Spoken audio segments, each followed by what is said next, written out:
সফল হওয়ার জন্য চেষ্টা করে, সারা পৃথিবী নাকি উঠে দাঁড়ায় এবং তাকে সহযোগিতা করতে চায়। ভিতরে চালনি আছে, এই চালনিতে সব প্রত্যেকটা ধানগুলো আলাদা হয়ে যাবে।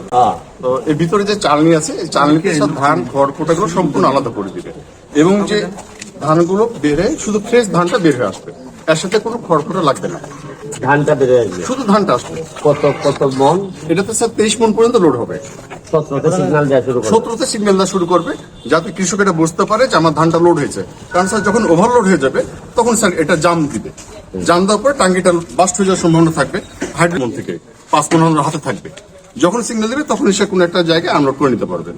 এবং এই আনলোড করে কি আনলোডের সিস্টেম থেকে আনলোড ওই যে আমাদের আনলোড পাইপ আছে 15 ফিট, এই 15 ফিট পাইপ সে মনে করেন বস্তাতেও সরাসরি নিয়ে নিতে পারবে, অথবা সে কোনো ট্রাক্টর বা কোনো জায়গায় সে সেফ জোনে নিতে পারবে, শুকনো জায়গায় নিয়ে আসতে পারবে। এবং স্যার এটা 3 ফিট কাদাতে নামতে পারবে। অনেক সময় কি স্যার কাদাতে অন্য কোনো মেশিন নামতে পারে না বা কৃষক ধান কাটতে পারে না, কিন্তু এই মেশিন থাকলে অটোমেটিকলি ধান শুকনো ধান চলে আসবে, একটা ভিজা ধান আসবে না।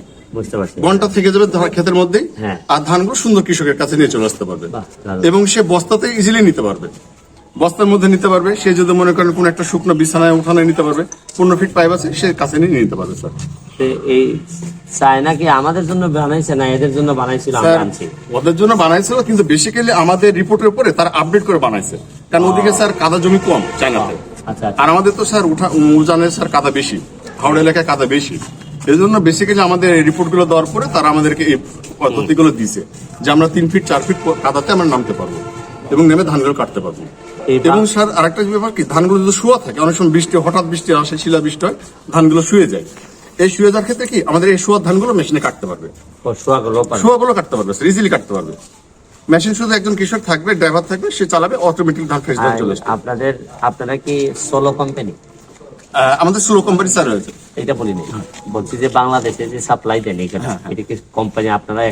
আমরা স্যার নিয়ে আসি, আরো বেশ কয়েকটা কোম্পানি আছে, অনেক কোম্পানি আছে, কৃষকের স্বাধীনতা আছে, যে কোনো কোম্পানি থেকে সে পছন্দ মতো নিতে পারে, স্বাধীনতা আছে। হ্যাঁ, কৃষক তার চাহিদা মতো নিতে পারে, বিভিন্ন কোম্পানি থেকে নিতে পারে। আর এরকম সরকার কয়টা মেশিন বাংলাদেশে এখন দিছে?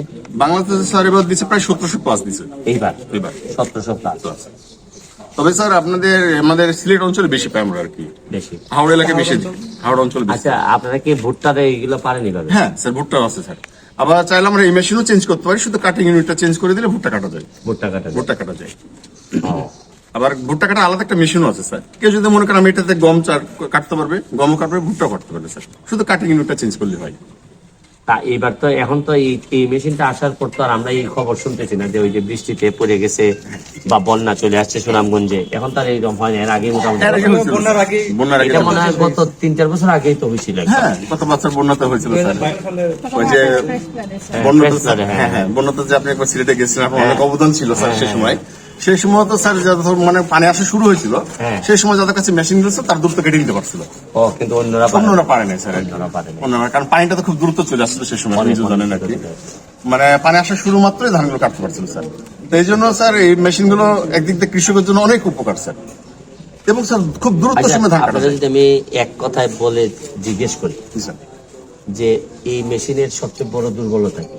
আপনি তো এতক্ষণ অনেক সফলতার কথা বললেন, এটা বলেন। দুর্বলতাটা হচ্ছে স্যার একটু যদি মানে সঠিকভাবে পরিচালনা না করা হয়, তাহলে স্পেয়ার পার্টস গুলো একটু দুর্বল হয়ে পড়ে আর কি, অনেক সময় বেল্ট গুলো আছে ছিঁড়ে যায়, মানে যদি ড্রাইভারের একটু দক্ষতা না থাকে তাহলে পার্টস গুলো ছিঁড়ে যায়, এবং পার্টস গুলো একটু এক্সপেন্সিভ স্যার আর কি, অ্যাভেলেবেল হচ্ছে স্যার বাজারে, কিন্তু কৃষকের জন্য একটু টাফ হয়ে যায় কিনাটা অনেক সময় আর কি। তাহলে দুর্বলতা হচ্ছে কি যে এটা একটা এক্সপার্ট হাতে না থাকলে মেশিনগুলো নষ্ট হয়ে যায় খুব দ্রুত। এটা এই ভিডিওতে যারা দেখতেছেন এই মেশিনের বিষয়ে, যারাই চালাবেন বা যারা মালিক হবেন তারা যেন ড্রাইভারটা যেন এক্সপার্ট হয়। এটা উপজেলা কৃষি অফিস থেকে 28 দিন একটা আবাসিক ট্রেনিং হয়।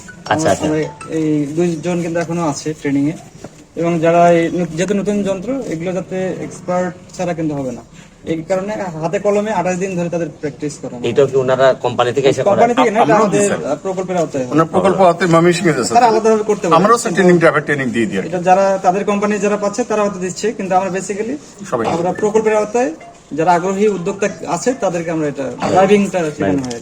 ঠিক আছে, চলেন তাহলে। আমাদেরকে দিয়েছেন এই যে ইনফ্রাস্ট্রাকচার ডেভেলপমেন্ট, রাস্তাঘাট তারপর হচ্ছে কি মেশিনারি, বিশেষ করে সিলেটের জন্য আগে সারা জীবনই অগ্রিম বন্যার কারণে আমাদের যে কষ্ট পাইতে হইতো, বা দ্রুত সময়ে ধান কাটতে না পারার কারণে আমাদের কৃষকরা যে কষ্টে থাকতো, এইটা থেকে মুক্তি দিতে আইছে এই মেশিনগুলা। আমি যারা এই মেশিনগুলো আমাদেরকে দিয়েছেন, বিশেষ করে সরকারকে ধন্যবাদ জানাচ্ছি। আমি একজন এমপি হিসাবে, আমার পাশে আছেন আমাদের সম্মানিত কৃষি officer, he is doing really good job. এবং আমরা সবাই মিলে, আমি বিশেষ করে আমাদের থানার ইউনো মহোদয়, এসিলেন মহোদয়, যারাই আছেন এখানে, সবাই দিনে রাত্রে যেভাবে কাজ করতেছেন, আমার একটা বিশ্বাস যে অল্প দিনের মধ্যে আমরা একটা মাধবপুর সোনারঘাটকে একটা ছোট্ট সোনার বাংলা আমরা উপহার দিতে পারবো। এবং যে মেশিনগুলো আসতেছে, আপনারা জেনে খুশি হবেন, ভবিষ্যতে অল্প দিনের ব্যবধানে পাইপলাইনে আরো অনেক অনেক জিনিস আসতেছে।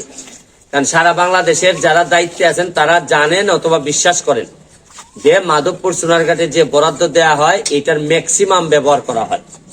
এবং কেন জানি মনে হইতেছে যে আমি আগে শুনতাম যে একটা মানুষ যখন সফল হওয়ার জন্য চেষ্টা করে, সারা পৃথিবী নাকি উঠে দাঁড়ায় এবং তাকে সহযোগিতা করতে চায়।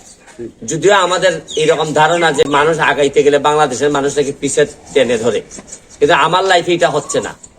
আমি একটু আগাইতে চাচ্ছি। আমার কাছে মনে হচ্ছে সারা বাংলাদেশ আমাদের মাধবপুর সোনারঘাটকে সহযোগিতা করার জন্য বসে আছে।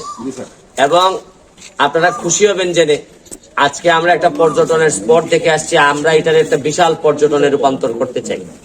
এবং এই যে আজকে যে আপনারা দেখলেন যে এই বজ্রপাত নিয়ন্ত্রণে এই যে বাংলা মার্ক, তারা যে মেশিনটা আমাদের দেখাইলো, এটা আমার কাছে মনে হইতেছে, আপনারা জানেন যে বজ্রপাতে অনেক মানুষ মারা যায়, এটা থেকে আমরা হয়তো কিছুটা হইলো রক্ষা পাবো। এবং ক্ষেত্রে বিশেষে আমাদের যে ডেভেলপমেন্ট গুলা, সাইন্টিফিক ডেভেলপমেন্ট যেগুলা হইতেছে, এইগুলো আমরা মাধবপুর সোনারঘাটে আনতে চাই। আর আমার একটা অনুরোধ রইল, মাননীয় এমপি মহোদয় যারা আছেন সারা বাংলাদেশে, আমার এলাকায় যা যা উন্নয়ন হইতেছে আমি আপনাদেরকে দেখাচ্ছি ফেসবুকের কল্যাণে। আপনাদের এলাকায় যে সব জিনিস আছে আপনারা আমাদেরকে দেখান। আপনাদের কাছ থেকেও আমাদের অনেক কিছু শেখার থাকতে পারে, হয়তো যেগুলো আমরা পারি নাই। কারণ আমি বিশ্বাস করি সব আমরা এমপিরা মিলেই বঙ্গবন্ধু সোনার বাংলা বানাবো। সবাইকে ধন্যবাদ জানাচ্ছি। প্রতিটা ভালো কাজে আপনারা থাকবেন, আর খারাপ কাজে আমাদেরকে বাধা দিবেন অথবা আমাদেরকে পরামর্শ দিবেন যাতে এগুলো আমরা না করি। আমি আমার প্রশাসন সহ সবাইকে আপনারা সহযোগিতার হাত বাড়াই দিবেন, শুধু ক্ষতি করার জন্য। আর এলাকার ইমেজ যেন আমাদের ইনটেক থাকে। মানে কোন একটা খারাপ নিউজও যদি হয়, তাহলে খারাপ নিউজটা লুকানোর চেষ্টা করবেন যাতে ইমেজটা ক্ষতি না হয়। তবে এইটা যাতে আর না হয়, এটার জন্য যা যা করার অফিসিয়ালি আমরা করব। আমি অনেক কষ্ট করে যাচ্ছি, একদিনে যেন এগুলা নষ্ট না হয়ে যায়। আমার জন্য দোয়া করবেন, আমাদের প্রশাসনের জন্য দোয়া করবেন। থ্যাংক ইউ হল।